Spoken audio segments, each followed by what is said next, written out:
दुनिया की तमाम छोटी और बड़ी खबरों के लिए हमारे चैनल को सब्सक्राइब करना न भूलें और बेल का बटन जरूर दबाएं। तीनों काला कानून हमारी आर्थिक गुलामी की कानून है। किसी भी सूरत-ए-हाल में हम लोग इसको लागू नहीं होने देंगे, चाहे हमारी हजारों कुर्बानियां हो जाए।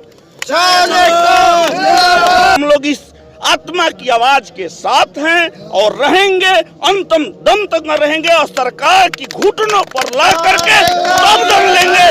जो हमारी अर्थव्यवस्था है वो खेती ने बचाई है और इसी के कारण जो अंडानी और अंबानी है उसकी नजरें खेती पर पड़ गई।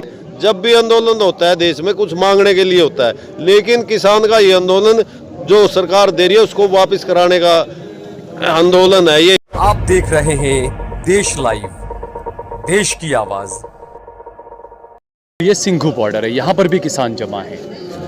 इसी के साथ सरकार ने जो प्रस्ताव दिया था किसानों से बातचीत के लिए, उसके बाद किसानों ने जो है वो अपना जवाब दे दिया है सरकार को और 4 मांगे रखी है। इसके अलावा जो राकेश सिंह टिकैत है उन्हें जो है वो जान से मारने की धमकी दी गई है और इसे लेकर जो है वो मामला भी दर्ज किया गया है। इसी पूरे मामले पर हम यहाँ पर मौजूद कुछ किसानों से बात करेंगे। आप देख सकते हैं कि यहाँ पर हुक्के की महफिल भी चल रही है, तो यहाँ पर हम बात करेंगे कुछ किसानों से कि आखिरकार सरकार को जो 4 मांगे जो रखी है और इसके अलावा टिकैत को जो धमकी मिली है उस पर हम बात करेंगे। बीजेपी के जो लोग हैं, बीजेपी की परिभाषा जानते हैं क्या है? कहाँ से आए आप? हम उत्तर प्रदेश के जनपद बलिया से आए, जो ईस्टर्न यूपी का लास्ट जिला है। तो आपको ये समझ लेना चाहिए, आपके चैनल के माध्यम से ये बताना चाहते हैं कि ये जो मीडिया में बैठे बीजेपी के फासिस्ट जो बैठे हुए मीडिया के अंदर, अब ये जो आवाज़ जो पंजाब से उठी हुई आत्मा की आवाज़ है और ये पंजाब और हरियाणा से उठी आवाज़ पूरे भारत में फैल चुकी है। मैं आपके मीडिया के माध्यम से ये बताना चाहता हूं कि सरकार के मीडिया में बैठे लोग ये कह रहे हैं कि ये खालिस्तानी है, पाकिस्तानी है, तो मैं इस बात का प्रमाणित करना चाहता हूं, ये देश को बताना चाहता हूं बैठे मीडिया के लोगों को कि 1857 की क्रांति में हमारे ही जनपद के, हमारे ही खून के मंगल पांडे ने खिलाफ आवाज उठाई थी। और आपको ये भी जानकारी होनी चाहिए मीडिया के लोगों को, सरकार में बैठे उन नुमाइंदों को, कि 1942 के आंदोलन में 3 जिला, भारत के 3 जिला स्वतंत्र हो गए। 15 दिन जो जिला वो रहे बागियों के हाथ में गया और वो आवाज ब्रिटिश के पार्लियामेंट में गई कि बलिया जो है बागियों के हाथ में चला गया है। तो यो लेग नहीं है। मैं आपके इस बात को खंडन करता हूं कि हम लोग इस आत्मा की आवाज के साथ हैं और रहेंगे, अंतिम दम तक न रहेंगे और सरकार की घुटनों पर ला करके तब दम लेंगे।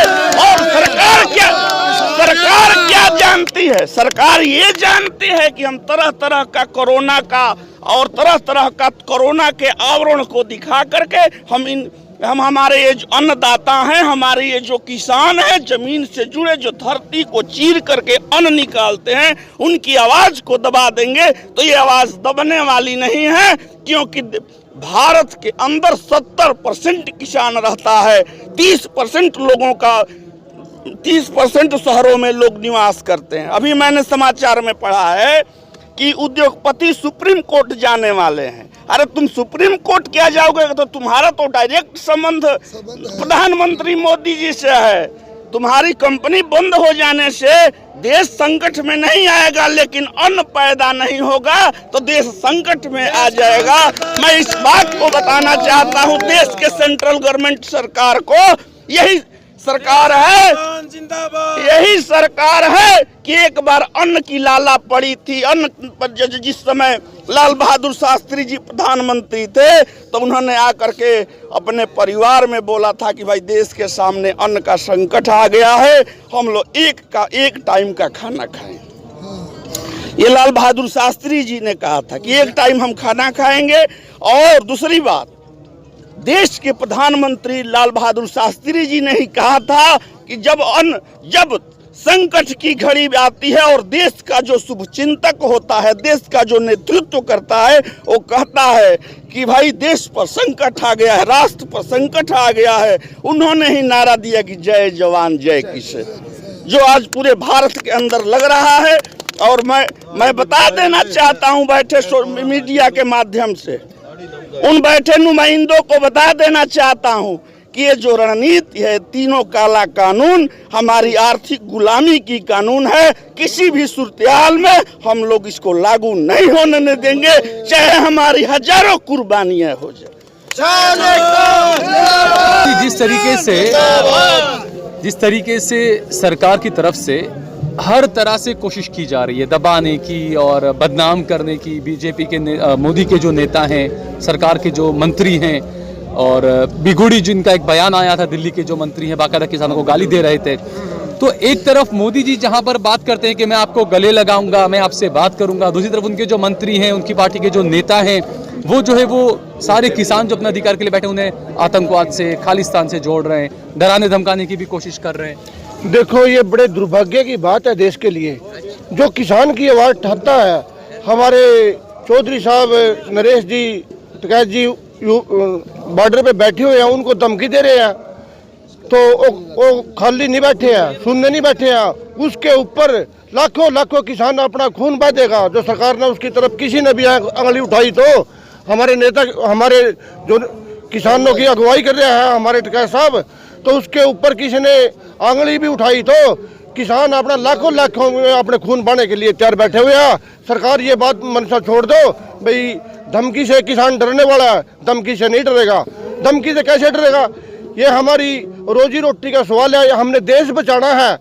ये तो चंद लोग हैं जो राज पर बैठे हैं, ये तो राज है, कभी आज उसका राज है, कल उसका राज है। ये तो हमारा देश के अंदर चलता रहेगा। तो ये कोई हमारी उनसे कोई लड़ाई नहीं है, हमारी धरती माता बचाने के लिए लड़ाई है, हमने देश बचाना है। ये देश किसान और मजदूर और व्यापारी जितना भी वर्ग है, 36 बरादरी, इनकी खून पसीने की कमाई से बने हुए हैं। हम इसको धरती माता को अपनी को बेचने नहीं देंगे। तो जैसे जैसे ये हथकंडे बढ़ा रहे हैं, देखो अम्बाड़े से जो चला था तो हरियाणा सरकार ने बड़े हथकंडे बजाए किसानों के ऊपर। अरे गंदे नाले के पानी भर भर का, लैटरिन के पानी भर भर का उनकी आंखों में फुहारे मारे और आंसू गैस के गोले छोड़े और उन पर लाठियां बरसाई। ये देश के लिए बड़े दुर्भाग्य की बात है। और ये अंधाता है, क्या कहते हैं वो लोग, ये गुरुवादी है। सरकार किस लिए बैठी है? गुरुवादी को पकड़ को जेल में डालो। ये कहते हैं तो खालिस्तानी है। अरे सरकार कैसे बैठी है ऐसे? जो खालिस्तानी है तो उसको जेल में डालो ना। तो हम देश को ना बिकने देंगे ना टूटने देंगे। ये देश हमारे बुजुर्गों की परंपरा से खून पसीने की कमाई से बने हुए हैं। लेकिन मोदी जी भी कहते थे देश को न बिकने दूंगा न झुकने दूंगा। वो तो मोदी जी तो अब पहले हमने सब ने उनको वोट डाला। अरे 65% किसानों ने वोट डाला। अब जो राजपा बैठे हैं, अब उसको किसान से कोई उसको बदबू आने लग गया किसान के अन्न से। अरे मोदी जी, आप भी इस किसान का अनाज पैदा करता है जो किसान, आप भी इसी से पेट भरते हो। अरे ये सारे देश का पेट भरता है। हमारे इस अन्न से आपको बदबू क्यों आने लगी आज? अरे इन्होंने तो जब भी ये देश आजाद करवाया था तो ये किसानों और हमारे पंजाब वाले इतने शहीद हुए थे इसमें, जिसने ये देश आजाद करवाया था। आज इनको आप खालिस्तानी किस मुंह से कह रहे हो? कोरोना काल के अंदर इन्होंने कितनी बहादुरी का काम किया। हमारे जितने भी गुरुद्वारे थे, इन्होंने एक एक दिन में लाख लाख मजदूरों को खाना खिलाया। आज इनको आप गुरुवादी बोलते हो, खालिस्तानी बोलते हो। अरे देश की रीढ़ की हड्डी है ये। अब यहाँ पर बीजेपी के कुछ नेता हैं, वो ये भी कह रहे हैं कि यहाँ पर सिर्फ पंजाब के किसान हैं, लेकिन आप तो हरियाणा से हैं, इसके अलावा भी अलग अलग जगह से, मध्य प्रदेश से और हर जगह से किसान आए हुए हैं। लेकिन बीजेपी के नेता बोलते हैं कि सिर्फ पंजाब के किसान जमा होते हैं। तो ये भाई बीजेपी के नेता, जो बीजेपी के नेता बोलते हैं उनको तो अभी ये वो तो पहले मारे को कुछ बोलने लगे थे। यहाँ तो आज पूरे हिंदुस्तान का किसान इकट्ठा हुआ है। अगर जो नई बात मानी तो ये जन आंदोलन बन चुका है और कि इतना तीनों काले कानून वापस नहीं होंगे। किसान यहाँ आते उठने वाला नहीं है। और ये हमारे जो चौधरी साहब थे धमकी दी है, ये बड़े दुर्भाग्य की बात है। किसान की आवाज को क्यों दबाना चाह रहे हो? बस अब तो एक बात है जी, हम ये बोल रहे हैं कि बात ये है जी, जैसे राकेश टिकैत को धमकी दी गई है, ये सरकार की अच्छी राजनीति है।